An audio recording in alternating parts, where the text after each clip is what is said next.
Assalamualaikum warahmatullahi wabarakatuh.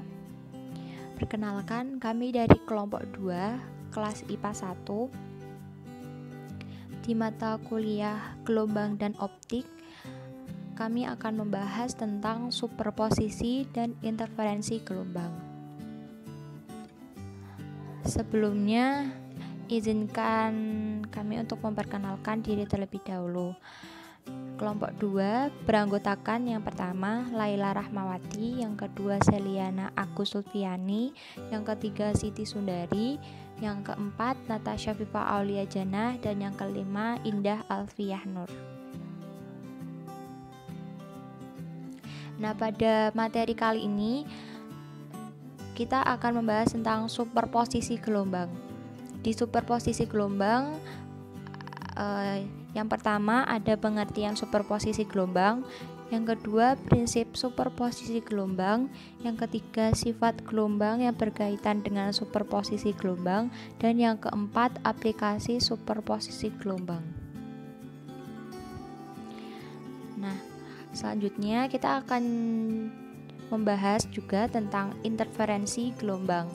Di interferensi gelombang berkaitan dengan pengertian interferensi gelombang, prinsip interferensi gelombang, syarat terjadinya interferensi gelombang, hukum tentang interferensi gelombang, dan aplikasi interferensi gelombang. Yang pertama, superposisi gelombang. Nah, apa itu superposisi gelombang? Superposisi gelombang yaitu penjumlahan dua gelombang atau lebih yang dapat melintasi ruang sama tanpa ada ketergantungan satu gelombang dengan yang lain.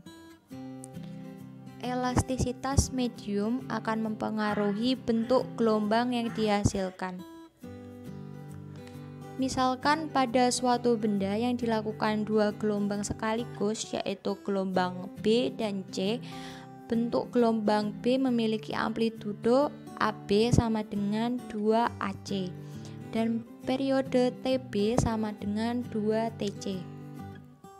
Setelah gelombang B dan C disuperposisikan, diperoleh grafik P yang menyatakan bentuk gelombang benda. Superposisi dua gelombang tersebut adalah superposisi dua gelombang yang perbandingannya periode TB banding TA sama dengan 2:1. Bentuk gelombang superposisi berupa gelombang yang tidak harmonik walaupun berasal dari dua gelombang harmonik.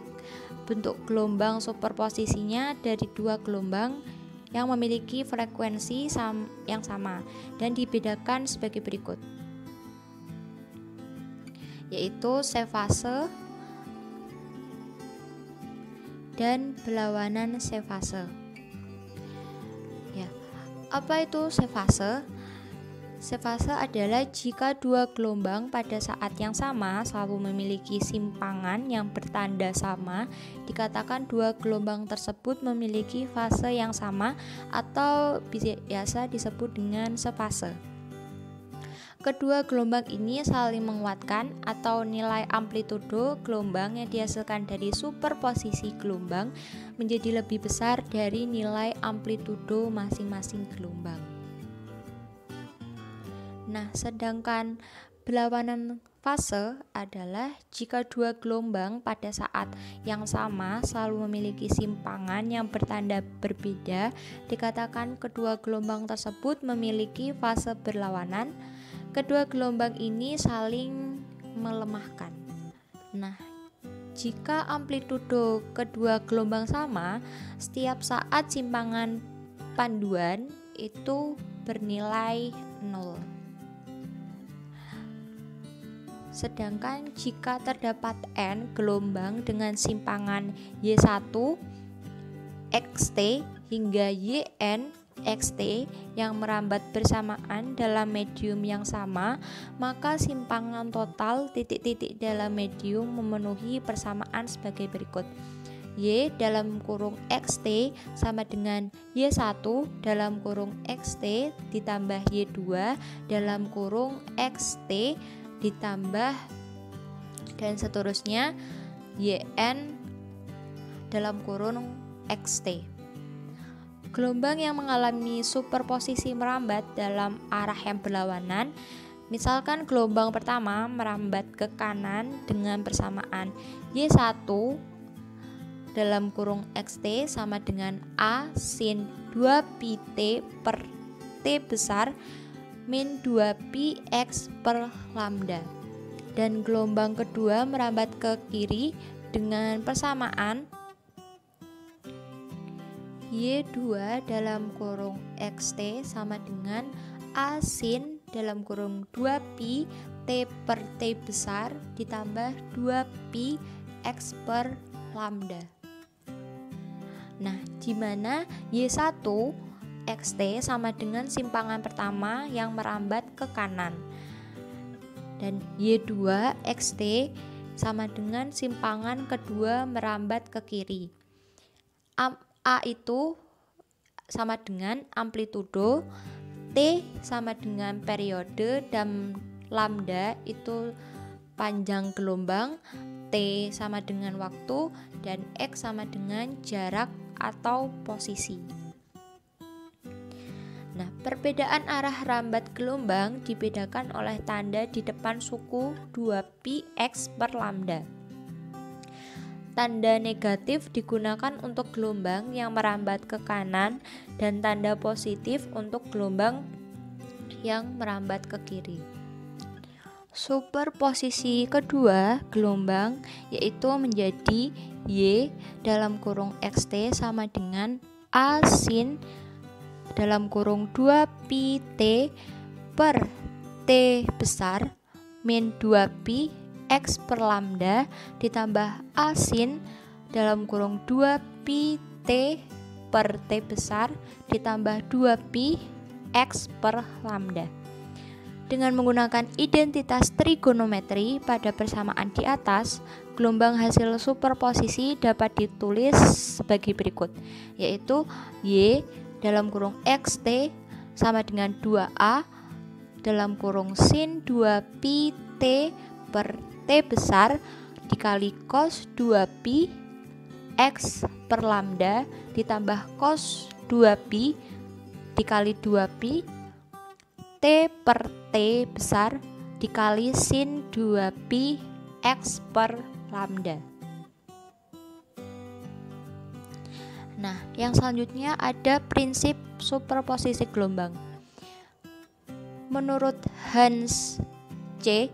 Ohanian mengartikan prinsip superposisi sebagai the resultant instantaneous deformation is the sum of the individual instantaneous deformation. Jika pada suatu tempat bertemu dua buah gelombang, maka resultan gelombang di tempat tersebut sama dengan jumlah dari kedua gelombang tersebut. Peristiwa ini disebut sebagai prinsip superposisi linier. Prinsip superposisi ini akan mengalami kegagalan atau tidak berlaku jika persamaan gelombang tidak linier. Nah, prinsip ini dapat diaplikasikan pada semua jenis gelombang, termasuk gelombang bunyi, gelombang permukaan air, dan gelombang elektromagnetik seperti cahaya. Contoh dari prinsip superposisi yaitu ketika gelombang-gelombang radio dari banyak stasiun radio frekuensi masing-masing lewat melalui antena radio, arus listrik yang ditimbulkan oleh superposisi dari semua gelombang di dalam antena tersebut adalah sangat kompleks. Walaupun begitu, kita masih dapat mendengarkan acara kesayangan dari stasiun radio tertentu. Sinyal yang kita terima dari stasiun radio tersebut pada prinsipnya yaitu sama seperti sinyal yang akan kita terima dari stasiun tersebut. Nah, Contoh kedua dari prinsip superposisi yaitu kejadian dalam pertunjukan musik. Dalam pertunjukan tersebut kita tetap masih dalam pertunjukan dapat membedakan suara atau gelombang bunyi biola dan suara piano. Meskipun suara seluruh alat-alat musik itu yang sampai ke telinga begitu riuh dan ramai. Nah, yang selanjutnya sifat gelombang yang berkaitan dengan superposisi gelombang. Dispersi yaitu fenomena superposisi gelombang yang menghasilkan bentuk gelombang yang berbeda. Pengertian lain dari dispersi gelombang yaitu perubahan bentuk gelombang ketika gelombang merambat melalui suatu medium. Contoh dari dispersi yaitu ketika cahaya putih dilewatkan melalui sebuah prisma, maka cahaya putih, cahaya yang dengan panjang gelombang lebih pendek dibelokkan lebih besar dibandingkan dengan panjang gelombang yang lebih panjang. Salah satu pendispersian cahaya atau gelombang elektromagnetik ialah pembentukan pelangi. Yang kedua ada pembiasan gelombang. Pembiasan gelombang yaitu pembelokan rambat gelombang karena melalui dua medium yang memiliki kerapatan yang berbeda. Bila suatu gelombang datang pada suatu permukaan batas yang memisahkan dua daerah dengan laju gelombang yang berbeda, maka sebagian gelombang akan dibantulkan dan sebagian lain akan ditransmisikan atau diteruskan. Nah, contoh dari pembiasan gelombang yaitu ketika suatu gelombang bunyi di udara menumbuk suatu permukaan padat atau cair, berkas yang terpantul membentuk sudut dengan garis normal, permukaan yang besarnya sama dengan sudut berkas datang, dan sebaliknya berkas yang ditransmisikan akan dibelokkan atau menjauh dari garis normal. Bergantung pada apakah laju gelombang dalam medium kedua lebih kecil atau lebih besar daripada laju gelombang dalam medium datang, pembelokan berkas gelombang yang ditransmisikan melalui dua medium dan memiliki kerapatan yang berbeda atau disebut dengan refraksi atau pembiasan. Nah, yang ketiga ada difraksi. Apa itu difraksi? Difraksi yaitu pembelokan atau penyebaran gelombang karena melewati suatu celah kecil atau ujung sebuah penghalang. Difraksi terjadi apabila gelombang mengalami pelenturan atau menekuk di sekitar hambatan kecil atau celah sempit dan menyebar kembali pada lubang kecil yang memasuki wilayah lain. Nah, yang terakhir ada pemantulan gelombang. Pemantulan gelombang yaitu pembalikan arah rambat gelombang karena membentur suatu medium atau pembatas. Nah, ketika sebuah gelombang menabrak sebuah penghalang atau sampai di ujung suatu medium yang dirambatinya, maka sebagian gelombang tersebut dipantulkan dan hukum pemantulan berlaku untuk semua jenis gelombang. Selanjutnya ada aplikasi superposisi gelombang. Superposisi gelombang dapat diaplikasikan dan dilihat dalam berbagai hal sebagai berikut. Yang pertama yaitu tangki riak. Tangki riak itu merupakan gelombang dalam tangki yang merupakan superposisi linear dari gelombang tersebut. Yang kedua ada redaman propagasi pada kanal wireless.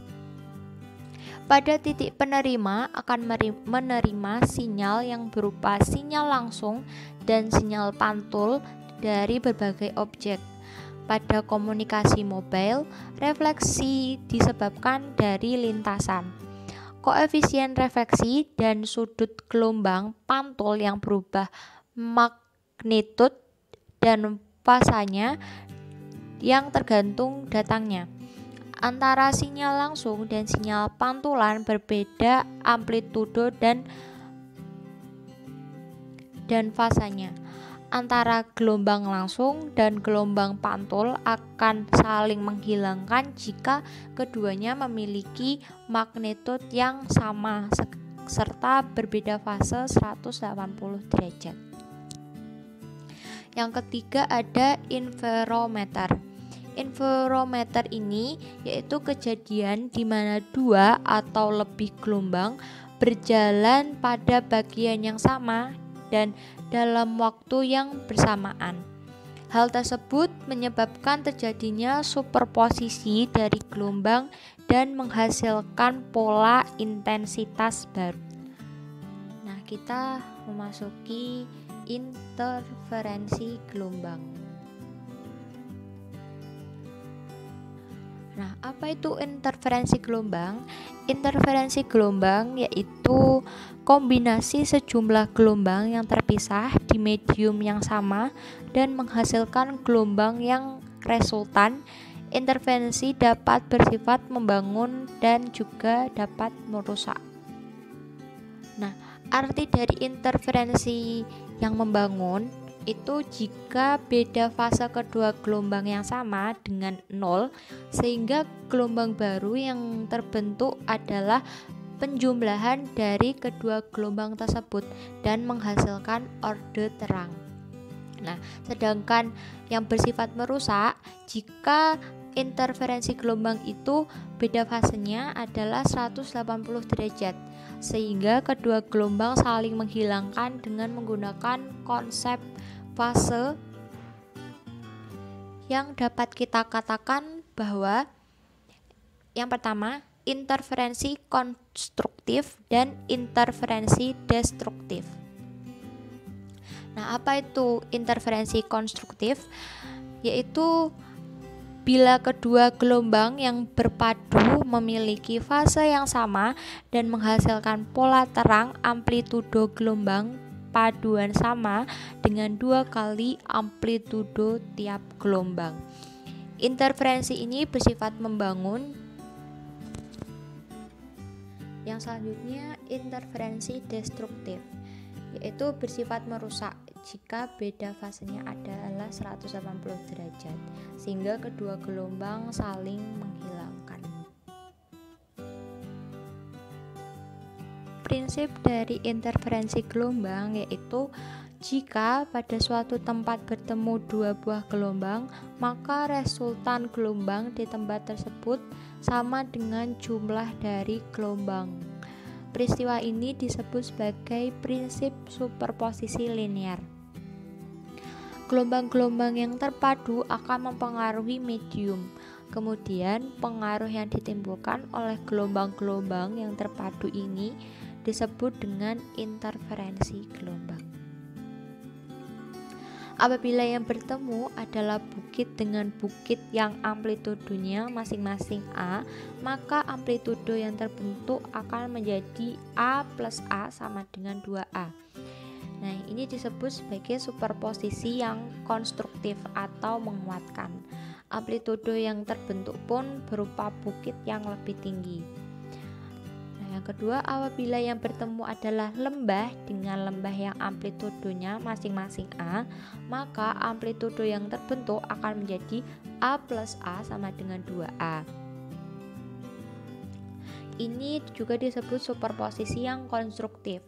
Amplitudo yang terbentuk pun berupa lembah yang lebih rendah. Yang ketiga, apabila yang bertemu adalah bukit dengan lembah, atau sebaliknya dengan amplitudo masing-masing A, maka amplitudo yang terbentuk akan menjadi A min A sama dengan 0.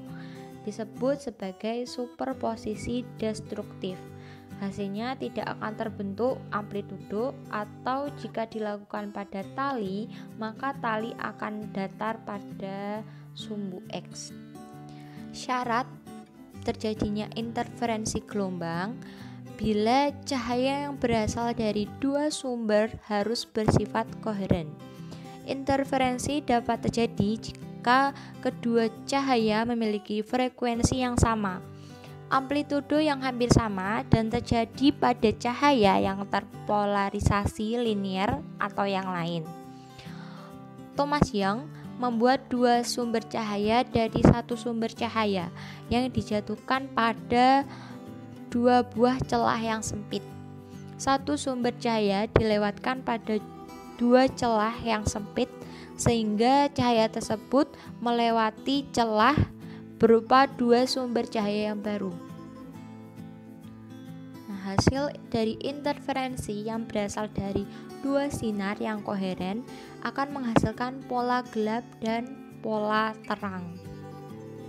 Interferensi minimum dapat terjadi jika PD per L sama dengan dalam kurung 2m-1 1/2 lambda atau D sin theta sama dengan 2m per 1 min 1 1/2 lambda. Interferensi maksimum atau terang dapat terjadi apabila D sin theta sama dengan 2m 1/2 lambda atau PD per L sama dengan 2m 1/2 lambda.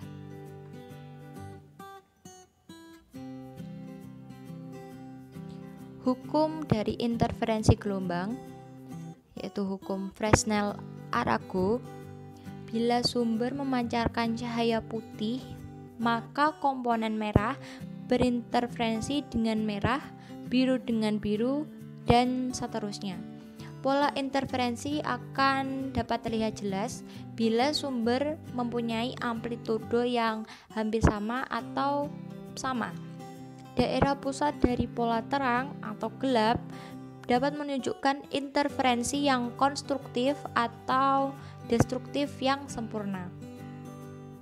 Interferensi terjadi pada cahaya yang terpolarisasi linear atau polarisasi yang lain, termasuk cahaya natural atau alami. Nah, aplikasi dari interferensi gelombang. Interferensi gelombang dapat diaplikasikan dan dilihat dalam berbagai hal sebagai berikut, yaitu yang pertama adalah efek Doppler atau interferensi bunyi. Efek Doppler itu dimanfaatkan dalam melakukan USG sehingga sering dikenal dengan nama USG Doppler, yaitu karena proses pencitraan kondisi janin dengan mengukur perubahan frekuensi gelombang ultrasonografi yang dapat dipantulkan oleh benda bergerak seperti sel darah. Yang kedua adalah layangan. Layangan itu merupakan interferensi dua gelombang dengan frekuensi yang hampir mirip atau sama. Pada layangan bunyi itu digunakan untuk membandingkan suatu frekuensi yang diketahui dengan frekuensi tak diketahui dan mengukur laju mobil. Yang selanjutnya ada warna pada gelembung sabun, lapisan minyak, dan bulu burung kalibri. Warna pada gelembung sabun, lapisan minyak, dan bulu burung kalibri itu disebabkan karena adanya interferensi gelombang, yaitu interferensi destruktif dan konstruktif dari pemantulan sinar oleh suatu lapisan yang tipis. Sekian pemaparan materi dari kelompok 2. Apabila ada kata yang kurang berkenan, kami memohon maaf. Wassalamualaikum warahmatullahi wabarakatuh.